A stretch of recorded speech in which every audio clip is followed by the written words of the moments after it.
السلام علیکم، پہلے آپ یہ ویڈیو دیکھ لیجئے۔ السلام علیکم ورحمۃ اللہ۔ سب سے پہلی اور بڑی اپڈیٹ یہ ہے کہ ابھی حال ہی میں فیصل آباد پنجاب پاکستان کے ایک عالم دین قاری ابوبکر معاویہ صاحب پر یہ الزام لگایا جا رہا ہے کہ انہوں نے 12 سال کے چھوٹے بچے کے ساتھ بدفعلی کرنے کی کوشش کی۔ دراصل 21 مارچ 2024 کو ان کے خلاف ایک FIR درج ہوتی ہے، جہاں پر اس 12 سال کے چھوٹے بچے کے والد نے واضح طور پر یہ بیان کیا کہ نماز مغرب پڑھنے کے بعد ہم نے دیکھا کہ ہمارا بیٹا گھر پہ واپس نہیں آیا۔ کافی دیر تک اس کا انتظار کرنے کے بعد جب اس کے والد صاحب اسے ڈھونڈنے کے لیے نکلے تو انہیں مسجد کے ساتھ کسی گھر سے چھوٹے بچے کے رونے کی آوازیں آ رہی تھی۔ جب اس بچے کے والد صاحب اس گھر کے اندر داخل ہوئے تو وہ یہ دیکھتے ہیں کہ قاری صاحب برہنہ حالت میں بچے کے ساتھ زیادتی کرنے کی کوشش کر رہے تھے۔ یہ دیکھ کر وہ باپ چونک جاتا ہے اور قاری صاحب کو روکنے کی کوشش کرتا ہے۔ قاری صاحب جلدی سے شلوار پہنتے ہیں اور اپنا اسلحہ اس باپ پر تان کر وہاں سے بھاگ جاتے ہیں۔ FIR درج ہونے کے بعد پولیس قاری صاحب کو پکڑ لیتی ہے۔ ایک چھوٹے سے بچے کے ساتھ آپ ظلم اور زیادتی کرنے لگے تھے؟ آپ کو شرم آنی چاہیے۔ آپ کو اللہ سے ڈر نہیں لگتا؟ آپ اس چیز پہ اس جگہ بیٹھتے ہو، آپ اللہ کے ساتھ جو ہے دھوکہ کرتے ہیں۔ جیسے ہی پولیس کی یہ ویڈیو اور FIR منظر عام پر آتی ہے تو سوشل میڈیا پر قاری صاحب کے خلاف آواز اٹھائی جاتی ہے۔ اس پورے معاملے پر سوشل میڈیا یوزرز علماء کرام کو کرٹیسائز کرتے ہیں، لیکن کچھ دنوں کے بعد علامہ ابتسام الہی ظہیر صاحب کی یہ ویڈیو منظر عام پہ آتی ہے، جہاں پر وہ قاری صاحب کا دفاع کرتے ہوئے کہتے ہیں کہ قاری صاحب نے بچے کے ساتھ زیادتی نہیں کی، وہ بچہ قاری صاحب کا شاگرد تھا اور ان کے پاؤں دبا رہا تھا۔ علامہ ابتسام الہی ظہیر صاحب کی اسی بات پر اس 12 سال کے بچے کے والد نے بھی ہاں میں ہاں ملائی اور یہ کہا کہ قاری صاحب نے اس بچے کے ساتھ بدفعلی نہیں کی، یہاں پر ایک غلط فہمی ہوئی ہے، اور قاری صاحب نے جو بچے کے والد کے ساتھ تلخ کلامی کی تھی، علماء کرام کی محبت میں وہ قاری صاحب کو معاف کرتے ہیں۔ ان تمام معاملات کے بعد قاری ابوبکر معاویہ صاحب کو ریلیز کر دیا جاتا ہے، جس کے بعد سوشل میڈیا پر ایک نئی بحث شروع ہوتی ہے۔ سوشل میڈیا یوزرز کہتے ہیں کہ اس بچے کے والد سے زبردستی علماء کرام نے معافی منگوائی۔ اب علی بھائی کی ویڈیو کو دھیان سے دیکھنا ہے اور بالکل اینڈ تک ضرور دیکھنا ہے تاکہ آپ کو پوری بات سمجھ میں آئے۔ سب سے پہلے تو آ جائے قرآن حکیم کی طرف۔ تو قرآن حکیم میں چند بڑے گناہ جن کی سزا آئی اور اس کو گناہ کے طور پر اللہ تعالیٰ نے قرآن میں بیان کیا کثرت کے ساتھ، ان میں سے ایک یہ قوم لوط والا عمل ہے۔ کم از کم 8 مقامات کے اوپر اللہ تعالیٰ نے قوم لوط کے اوپر جو عذاب آیا اس کو ان ڈیپتھ ڈسکس کیا ہے۔ آپ اندازہ لگائیں، اتنی امپورٹنس دی ہے اس کو۔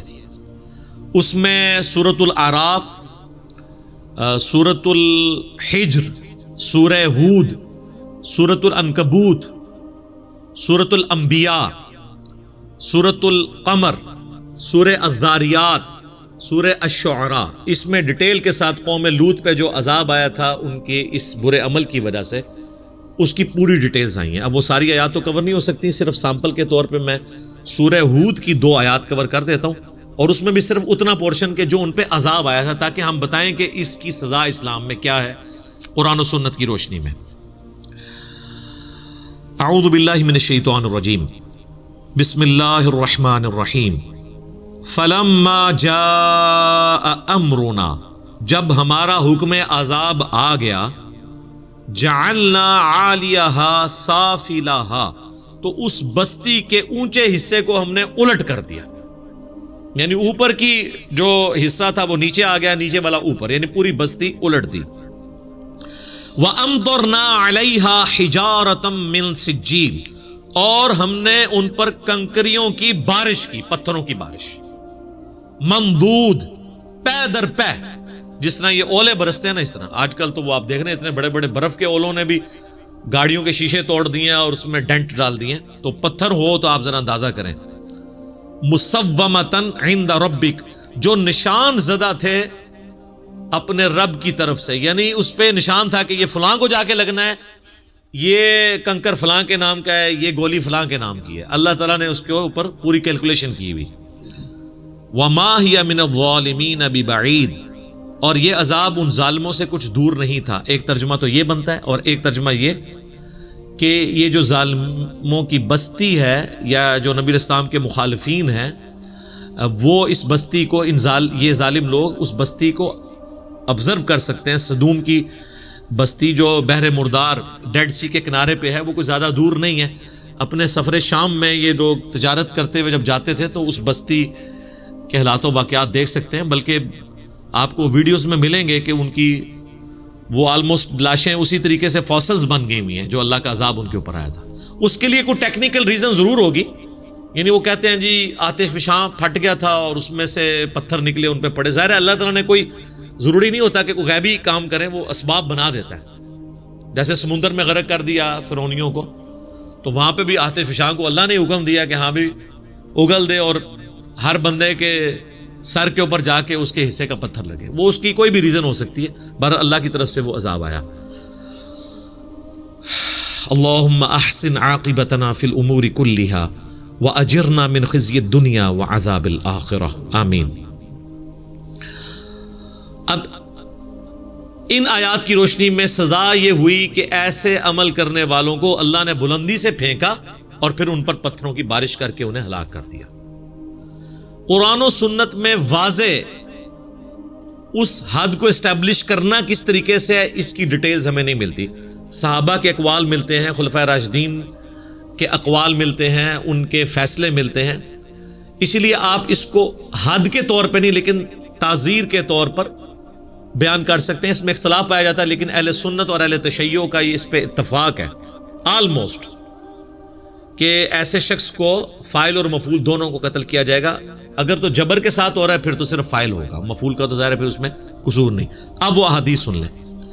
سنن نبی داؤد میں حدیث ہے, ابن عباس کہتے ہیں کہ نبی علیہ السلام نے فرمایا کہ قوم لوط کا عمل جو لوگ کر رہے ہوں تو فاعل اور مفعول یعنی دونوں رضامندی سے کر رہے ہیں تو دونوں کو قتل کر دو. اچھا, جامعہ ترمذی میں حدیث ہے ابن عباس سے ہی, وہ کہتے ہیں نبی علیہ السلام نے فرمایا اگر کوئی شخص کسی جانور چوپائے کے ساتھ بھی بدفعلی کرے تو بھی دونوں کو قتل کرو. تو ابن عباس سے پوچھا گیا اس جانور کو کیوں قتل کیا گیا؟ تو انہوں نے کہا نبی علیہ السلام سے میں نے اس کی تفصیل تو نہیں سنی لیکن میرا خیال ہے کہ نبی علیہ السلام اس چیز کو ناپسند فرماتے تھے کہ ایسے جانور کا گوشت کھایا جائے جس کے ساتھ کسی نے اس طریقے سے برائی کی ہو. یعنی آپ دیکھیں اسلام سیکس کے معاملے میں کتنا سینسٹیو ہے. پھر مشکات المصابیح میں آپ کو سیدنا علی اور سیدنا ابوبکر صدیق رضی اللہ تعالی عنہما کے فتاوی مل جائیں گے جو پوری تفصیل سے المصنف ابن ابی شیبہ میں موجود ہے کہ ابن عباس نے کہا کہ قوم لوط کا عمل کرنے والے کی سزا یہ ہے کہ ایسے شخص کو اس بستی کے سب سے اونچے مقام سے اوندا منہ کر کے نیچے پھینکا جائے. اس طرح مر جائے تو ٹھیک, اگر پھر بھی زندہ بچ جائے پھر اسے پتھر مار کے سنسار کر کے ہلاک کر دیا جائے. یعنی اس کے تحت ابن عباس نے جو فتویٰ دیا ہے تو یہ مولانا صاحب جو ہیں لاہور کی سب سے اونچی جگہ ہے مینار پاکستان,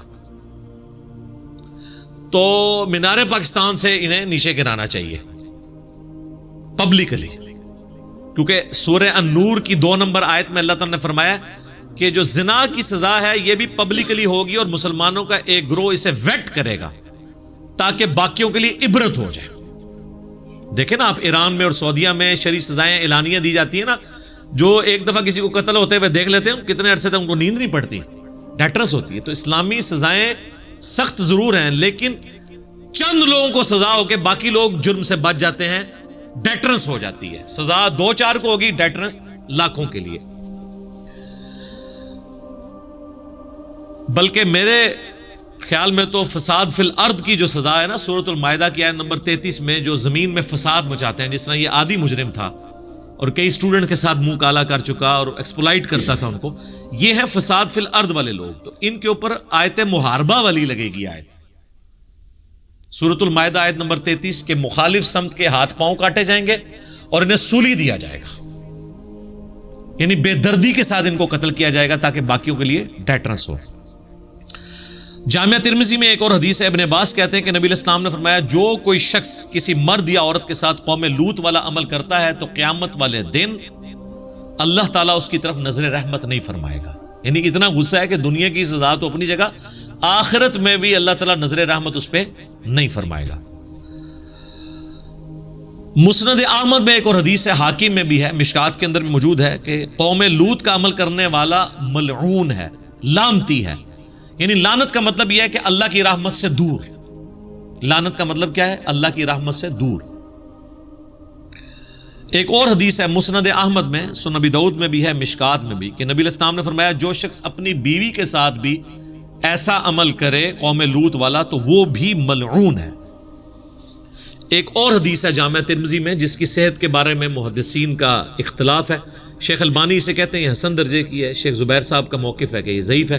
بہرحال چونکہ دونوں طرف رائے موجود ہے اس لیے میں روایت کو بیان کر دیتا ہوں کہ نبی علیہ السلام نے فرمایا مجھے اپنی امت سے سب سے زیادہ خوف قوم لوط کے عمل کا ہے۔ تو میرے خیال ہے پریکٹیکلی جو امت کر رہی ہے اس کے بعد یہ البانی صاحب کا موقف ہی مجھے ٹھیک لگتا ہے۔ بعض اوقات حدیث کی سند کمزور ہوتی ہے لیکن اسے تلقی بالقبول حاصل ہو جاتی ہے کہ شواہد کی بنیاد پہ وہ ویسے اسٹیبلش ہو رہا ہوتا ہے، تو یہ ہمیں نظر آ گیا ہے، تلقی بالقبول اس کو نظر آ رہی ہے امت کے اندر جو امت کی حرکات ہے۔ تو ہمارا تو یہی موقف ہے کہ ایسے لوگوں کو نشان عبرت بنانا چاہیے تاکہ ایک کو سزا ہو اور لاکھوں کے لیے عبرت ہو جائے انشاءاللہ تعالی۔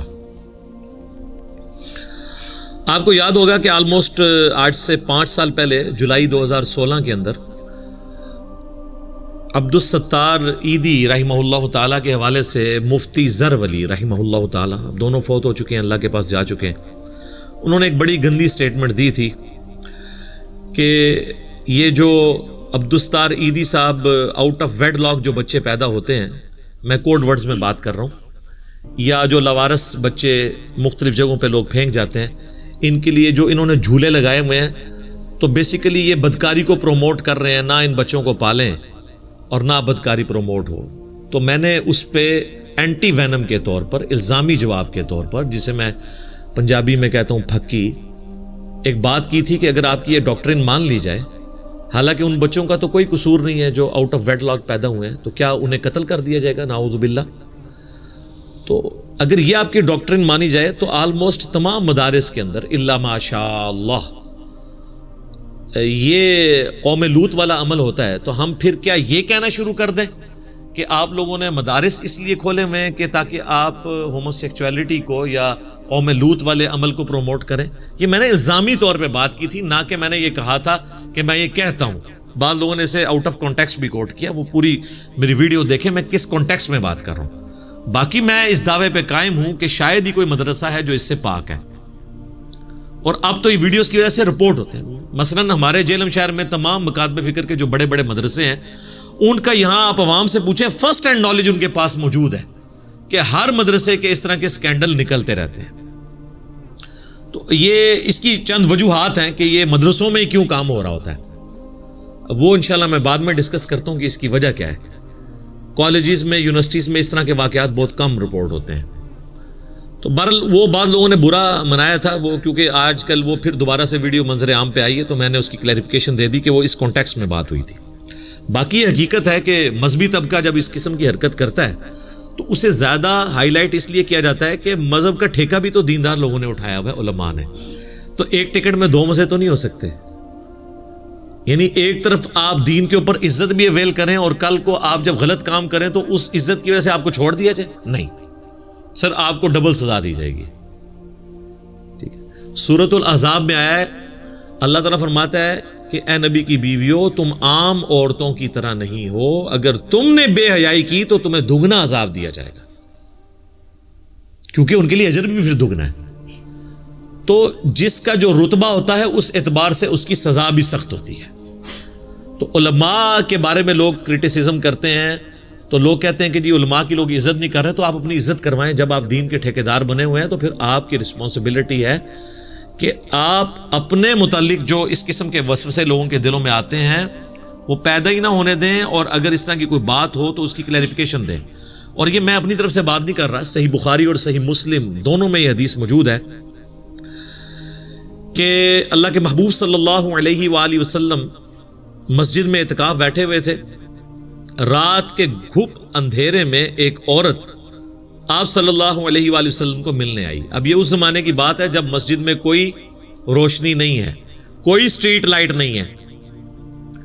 آپ علیہ السلام اس سے کچھ گفتگو کرتے رہے، پھر آپ علیہ السلام مسجد سے نکلے اس عورت کے ساتھ، اور آپ علیہ السلام کہیں دور چلے گئے۔ راستے میں کچھ انصاری اصحاب کھڑے تھے، انہوں نے نبی علیہ السلام کو دیکھا تو سلام کیا، گزرے جب پاس سے تو پہچان لیا۔